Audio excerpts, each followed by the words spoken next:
Salut à tous, petite vidéo un peu longue, que je ne sais pas si elle va sortir en Reels ou sur n'importe quoi, je n'en sais pas, vous verrez bien. Je suis tombé sur un mec sur TikTok qui parlait concrètement un peu des combats. Le racisme, contre l'homophobie, contre le sexisme, contre d'autres choses aussi, hein, qui pour moi sont importantes je pense, et beaucoup pour vous aussi d'ailleurs. Et je trouvais que sa manière de réfléchir vis-à-vis de ça était, alors pour moi, fausse, mais où je sais que ce sont des questions dont certains d'entre vous se posent premier degré, et de toute bonne foi. Et je trouvais ça donc intéressant d'apporter un contre-discours avec quelques éléments rhétoriques qui pourraient permettre de mieux comprendre pourquoi tout le monde en a ras le cul des combats sociaux actuellement. On va commencer tout de suite. C'est fou ce que je veux dire, mais pour moi, aujourd'hui, homophobe, raciste, misogyne, ça n'a plus de valeur. Pour moi, ces mots ont été galvaudés, ils n'ont plus aucune valeur. En 2026, on ne sait que s'invectiver. Voilà, on ne sait plus débattre. Voilà, on croit qu'on avance, mais on recule. C'est tout ce qu'on fait. Quand j'avais fait cette vidéo, une vidéo pour rire, où je disais que les femmes, certaines femmes, j'ai pas cité tout le monde, disaient souvent sur des exemples parallèles entre l'homme et la femme, c'est pas pareil. Alors que c'est complètement pareil. Bah du coup, on m'a dit misogyne corps. Alors on va tout de suite aller regarder la vidéo de quoi il parle. Les gars, j'ai déchiffré le secret des femmes. Pas de toutes les femmes, hein, celles qui... Oui, les cheveux bleus, oui, Neymar, il est pas aussi fort que les femmes au foot, là, les femmes qui sont comme... les chiantes, en fait. On se marre tous, non? Enfin, je veux dire, c'est marrant. Il a dit que les femmes étaient chiantes. Enfin, pas toutes, certaines. Mais c'est drôle, rigolez un peu, là, merde. Bref... C'est son humour noir, je trouve pas ça super, mais ce n'est que mon avis et ça ne tient qu'à moi bien sûr. Le secret était devant nos yeux mais on l'avait pas capté. Le secret il est très simple, c'est de dire c'est pas pareil. C'est tout, c'était ça le secret. Par exemple, ce genre de personne, elle peut te dire moi je veux un mec d'1m90. Toi tu vas dire moi je veux une fille de moins de 100 kg. Elle va te dire mais c'est dégueulasse, c'est des critères physiques. Tu vas dire mais toi aussi, elle va te dire non. C'est pas pareil. Bref, donc il se base sur cette vidéo et où les gens lui ont dit qu'il était misogyne. Eh bien, personnellement, je trouve que c'est vrai que c'est un peu bizarre. Déjà la blague du début où c'est juste pour se moquer des femmes qui effectivement sortent un peu du moule, qui essayent de faire ce qu'elles veulent et de ne pas répondre directement aux dictats de la société, qui serait que une femme doit être bien habillée, doit avoir les cheveux lisses, doit avoir un beau tailleur et surtout ne pas être trop grosse. Moi je trouve ça bien personnellement que des femmes commencent à s'en foutre de ça et de se dire mais si j'ai envie de me laisser pousser les poils sur les bras, qu'est-ce qui m'en empêche en fait? Rien du tout. Eh bien je trouve ça génial. Et voilà. Du coup on va retourner à la première vidéo où ensuite il continue de développer sa pensée. Voilà, misogyne. Ben du coup mais ça me touche plus, hein, ça me fait plus grand chose en fait, mais je vous en parle.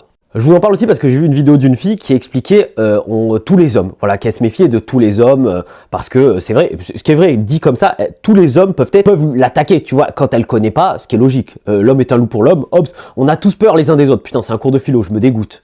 Mais du coup, en disant ça, moi ce que je n'aime pas, c'est quand on dit tous les hommes, certains elles disent ouais, si tu te sens visé, c'est que potentiellement tu fais partie du problème. Je vous le jure que ce que je vous raconte c'est vrai, j'ai un ami qui a fait ses études à Bordeaux et il a rencontré un mec. Ce qu'il fait, c'est que c'est ce qu'on appelle un performative man, un truc de con comme ça. Le gars dit qu'il est non-binaire, queer et tout, il se tape un max de meufs. Il fait croire qu'il essaye, il s'en bat les couilles, hein. Mais vraiment il en a rien à tartiner. Mais quand elle lui dit oui, tous les hommes, il fait oui. Méfie-toi. C'est moi.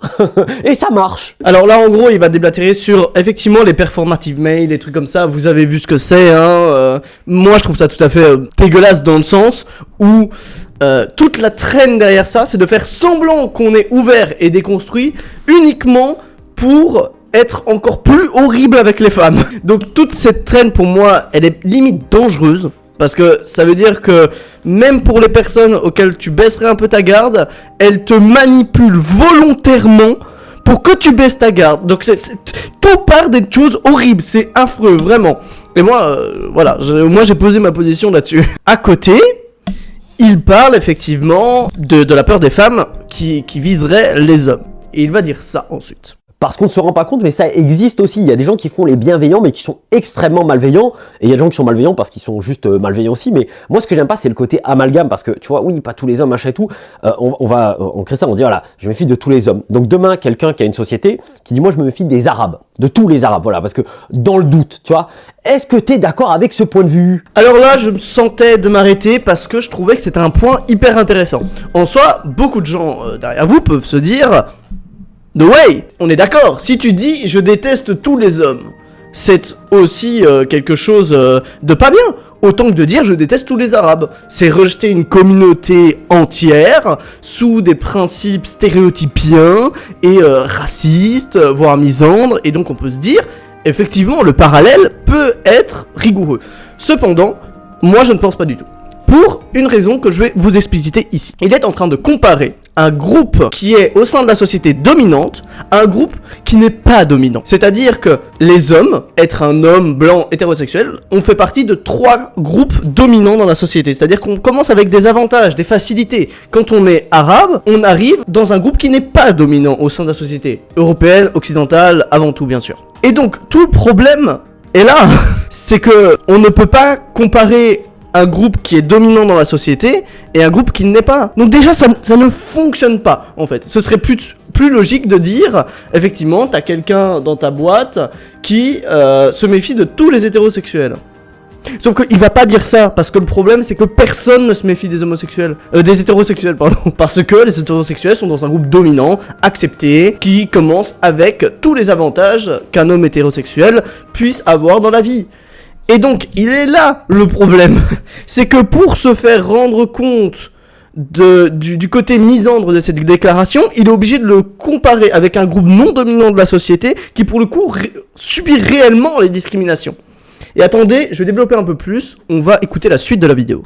Et là, techniquement, je vous préchote en fonction de la vidéo que j'avais fait avant. Ouais, les vidéos sont compliquées à comprendre chez moi. Ça va me dire, c'est pas pareil, alors que c'est exactement pareil. Moi, ce que j'aimerais, c'est que hommes et femmes, on comprenne qu'on est... les femmes, bien sûr, quand tu te balades la nuit et tout, t'as peur des mecs, certains, ce qui est logique, t'as peur de tout le monde, machin, pas de problème. Mais qu'on tape tous ensemble sur les connards. Par exemple, là, il y a un mec, j'ai vu un grand chanteur qui a été accusé par 8, 9, 10 femmes, tu vois, faut qu'il y ait une enquête et tout, mais qui était dans les enfoirés. Ça passe, monsieur, il est tranquille. Monsieur, il vit sa meilleure vie encore. En fait, on devrait être tous ensemble unis contre les cons. Parce que la connerie n'a pas de genre, la violence n'a pas de genre. Et en fait, on devrait être tous ensemble, tu vois, se protéger aussi. Et quand un homme est aussi accusé à tort, attaquer la personne qui l'a fait, tu vois. Parce que c'est pas logique non plus d'accuser à tort et à travers. Alors moi, j'aimerais vraiment revenir sur cet argument-là. Parce que lui, quand il dit effectivement cette star, je pense qu'il parle de Patrick Bruel, qui a été accusé il y a pas longtemps par une quinzaine de femmes. Hein, et juste à côté, il met en parallèle... On doit taper sur les gens qui accusent à tort, aussi, autant que pour les autres. Le problème, c'est qu'aujourd'hui, on a des petites études, et les cas où on a pu prouver que la femme accusait à tort, par alibi ou par autre chose, sont vraiment, mais très minimes. Vraiment, ça doit être dans l'eau de moins de 10% des cas, et je pense que j'augmente un peu parce que je connais pas les chiffres par cœur, mais je vous les mettrai. En plus de ça, quand on parle de la peur des femmes, des hommes de manière générale. En fait, c'est pas complètement de manière générale, parce que c'est pas pour ça que les femmes n'ont plus d'amis hommes, mais elles se méfient plus rapidement d'un homme que d'une femme, pour une raison très simple, et ça c'est très tranché, vraiment, dans le game des agressions sexuelles, je vous avoue qu'en tant qu'homme, on performe bien, hein. Peut-être même un poil trop, hein, parce que 90% des agressions sexuelles sont faites par des hommes et sur des femmes. Donc le chiffre il est tranché en fait, donc ce n'est pas du tout pareil, parce que là la peur elle n'est pas infondée, comme quelqu'un qui dirait moi j'ai peur des arabes pour des préjugés racistes, ou même je n'ai pas envie de connaître un arabe pour des préjugés racistes. Là il y a une vraie peur qui est structurée par des études qui montrent que la majorité des agressions sexuelles qui sont faites aux femmes sont faites par des hommes, et donc la peur est complètement compréhensible. Après, elle ne doit pas aller trop loin non plus. Mais le problème, c'est que là, il parle d'amalgame. Effectivement, l'amalgame serait de dire que tous les hommes sont des agresseurs sexuels. Là, tu fais un amalgame. Parce que tu es en train de prendre tous les hommes et leur dire, ils sont tous des agresseurs sexuels. Ce serait pas bien. C'est un peu comme quand sur CNews, Pascal Praud dit que la majorité des Arabes, ou plus que la majorité, sont des délinquants. Eh bien c'est pareil, ça s'appelle un amalgame. Le problème c'est que là, on ne parle pas du fait, on parle de la peur qui découle de ses propres faits, qui sont même étayés, éprouvés, incontestables. Et donc cette peur-là ne peut pas être un amalgame. Parce que tout le monde a le droit de concevoir de la peur comme il ou elle l'entend, c'est tout. Le problème derrière ça, c'est qu'on retient toujours cette même... Attendez, on va quand même écouter la fin de la vidéo. Tu vois, c'est pareil. Quand une femme est attaquée, toujours pareil, qu'il y ait des enquêtes, parce que tu peux pas jeter quelqu'un au bûcher. Et pourquoi je dis ça? Parce que je l'ai vécu moi-même pour des blagues. Pour des blagues, on m'a accusé des pires horreurs pour des blagues. Et il y avait rien, ni victime. Tout a été totalement démenti. La personne s'est excusée en larmes et tout. Oui, mais j'ai dit ça parce que c'est la méta, nanana. Non. Et même moi, personnellement, par rapport à juste des blagues, moi, quand mon cerveau fonctionne, c'est juste que je me dis, un sujet peut me faire rire, je vais dire comment trouver la blague, machin et tout. C'est que comme ça. Voilà. Et j'ai déjà fait des blagues sur les hommes. Bizarrement, elles marchent moins bien, malheureusement. C'est comme ça. Vous allez... Quoi? Sérieux, les blagues répressives sur les hommes fonctionnent moins bien que sur les femmes, mais c'est incroyable, vraiment, c'est fou quoi. Non, j'arrête de me moquer, c'est juste que oui, c'est logique. Et vous allez voir, j'ai un autre argument qui vient après avec le reste de la vidéo. Les femmes, bah, des fois ça marche. Et maintenant, ce que je vais faire, je pense, je vais continuer à faire de l'humour, des actus chelous parce que ça m'amuse beaucoup. Et potentiellement, je vous l'annonce ici, voilà, ceux qui sont encore là à bout de 3 minutes de vidéo, je vais peut-être faire toujours ces vidéos humoristiques, mais juste pour les abonnés. Voilà, les trucs avec les subs. Voilà, ceux qui veulent s'abonner en supplément, c'est pas encore fait, hein, mais pour avoir ces vidéos, ceux qui ne veulent pas, c'est pas grave. Vous aurez toujours du vidéo, toujours du contenu, mais c'est aussi pour qu'au moins, parce que c'est votre phrase qui m'a fait penser à ça, on peut rire de tout, mais pas avec tout le monde. Bah du coup, ceux qui voudront voir les vidéos, c'est qu'ils ont envie d'en rire. Et ceux qui n'ont pas envie, pouf, ils n'ont pas besoin de les voir. Et je trouve ça hyper dommage que le monde essaie de nous faire croire que tout est manichéen, que c'est le bien contre le mal, alors que tout est nuançable. Mais malheureusement, les gens aujourd'hui, je leur en veux même pas, parce qu'avec la fatigue, la vie, la guerre, toutes les infos qu'on entend, ben, ça peut un petit peu rendre fou, mais essayez d'être plus intelligent que ça. Et quand vous êtes attaqué ou quoi sur des blagues et tout, bloquez la personne, passez à autre chose, ne souhaitez pas de mal, mais faites des blagues, c'est hyper important dans cette période qui est un petit peu horrible. Voilà, de la paix et de l'amour sur toutes les personnes qui ont regardé cette vidéo intégralement. C'est fou ce que... Alors voilà, là c'est le concret, c'est ce qu'on parle. Ça ne changera rien. Ta vidéo, elle est toujours publique, elle est toujours sur les réseaux sociaux et elle est toujours possiblement exploitable par d'autres qui vont aller la reposter. Ça ne change rien, mais bref, je comprends l'effort du truc. Si on reprend par l'argument de moi, juste pour des blagues, je me suis fait calomnier. Effectivement, sur les réseaux sociaux, tu te fais calomnier très rapidement, hein. J'en suis le premier à le concevoir et à le savoir. Cependant, il y a différents types d'humour, dont l'humour noir ou l'humour oppressif, qui n'est pas bien vu par une partie de l'auditoire qui considère que cet humour-là oppresse davantage des personnes. Et là, on va te dire le fameux argument de « Ah, mais on peut plus rien dire, maintenant, c'est toujours pareil. » Et voilà. Et tout ça fait monter la sauce sur les combats sociaux d'aujourd'hui, hein, que ce soit contre le sexisme, contre l'homophobie ou contre le racisme. Et donc, t'as tout ça qui monte et tout ça. Mon argument est le suivant. Très souvent, on oublie de dire que les actes de haine, qu'ils soient islamophobes, racistes, sexistes ou homophobes ou plein d'autres choses, ne sont pas juste des actes d'un mec taré comme ça. Ça ne fonctionne pas comme ça. Ces actes-là, ils sont soutenus par des discours de haine. Ça, c'est très important de pouvoir le concevoir. Quand on a des hommes politiques qui se permettent de venir déferler leur propagande raciste sur les plateaux de télé aux heures de grandes écoutes, ça donne comme résultat que on a des dizaines de morts de personnes, qu'elles soient LGBT, que ce soit des femmes, que ce soit des personnes racisées. Ça donne tout ça. Et le problème, c'est que l'humour oppressif, eh bien, il soutient ces discours de haine-là, et même pire, il les légitimise. Parce que si tu penses à faire une blague sur un sujet gravissime, hein, ou des choses comme ça, ou même sur un sujet dont les gens se battent souvent tous les jours et tout ça, et qui sont eux-mêmes détruits par des discours de haine des politiques, tu viens justifier ces discours de haine-là pour dire, vous voyez, carrément, moi j'en fais des blagues. C'est-à-dire que tu vas dans un step au-dessus. Et donc il faut pas oublier que si la majorité des personnes qui sont sur les réseaux aujourd'hui considèrent que si tu fais une blague homophobe, purement homophobe, alors que tu n'es absolument pas concerné ni rien, eh bien en fait c'est pas drôle.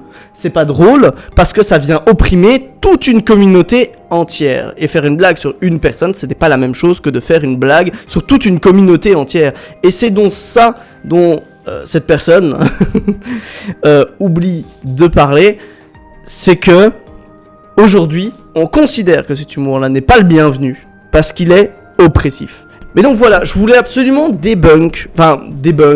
apporter un contre-argument, une contre-argumentation à ce que cette personne dit, parce que je trouve ça intéressant, parce que je pense que ce mec n'est pas du tout sexiste, ou même homophobe, ou même raciste, ni rien, Mais je pense qu'il faut tous être bien au clair sur comment fonctionnent nos principes de domination dans nos sociétés, surtout occidentales, et comment est-ce qu'on peut faire pour apporter notre voix à ces combats-là et ne pas en nuire, et surtout ne pas mettre ça sur le dos de l'humour, parce que bien trop de choses sont mises sur le dos de l'humour, et ça on le voit bien, hein, aujourd'hui même, je pense que Gérard Depardieu était celui qui était le plus connu de ça, avec Jean-Marie Bigard, avec des blagues ouvertement sexistes, ouvertement homophobes, ouvertement racistes, et qui s'est vu aujourd'hui bien rabroué par quelques plaintes de femmes qui s'est rendu compte que c'était peut-être pas que de l'humour, hein. Je trouve que c'est important surtout de faire cette différence-là. Y a rien de marrant de taper sur une communauté entière.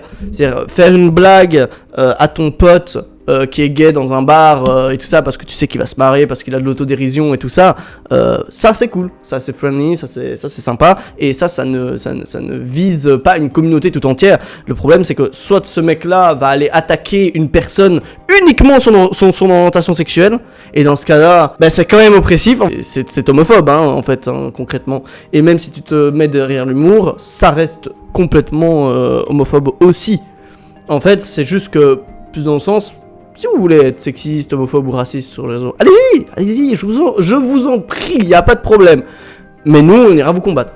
Nous, on ira mettre en dessous de vos posts que ça ne se fait pas, voilà, qu'il faut arrêter le massacre, quoi. Mais nous, on continuera à se battre contre ça, en fait. Bref, je voulais un peu revenir sur ces questions comme ça qui me semblaient quand même assez importantes. Je me suis beaucoup renseigné sur ces petites questions de principe de domination, aussi dans le terme de la négociation, qui est intéressant à remarquer. Qu'est-ce qui se passe dans nos sociétés? Comment est-ce qu'on fait pour combattre les inégalités?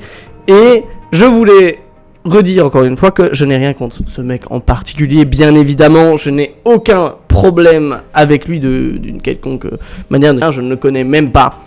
Mais je pense que c'est ce que beaucoup de gens pensent au fond, et pensent tout à fait apporter leur voix à ces combats-là, tout en disant ça, ce qui est pour moi contre-productif. Donc c'est plutôt un appel à la réflexion que plus une attaque directe. Bref, je vous laisse. Je ne sais pas encore où cette vidéo sera postée. On verra bien.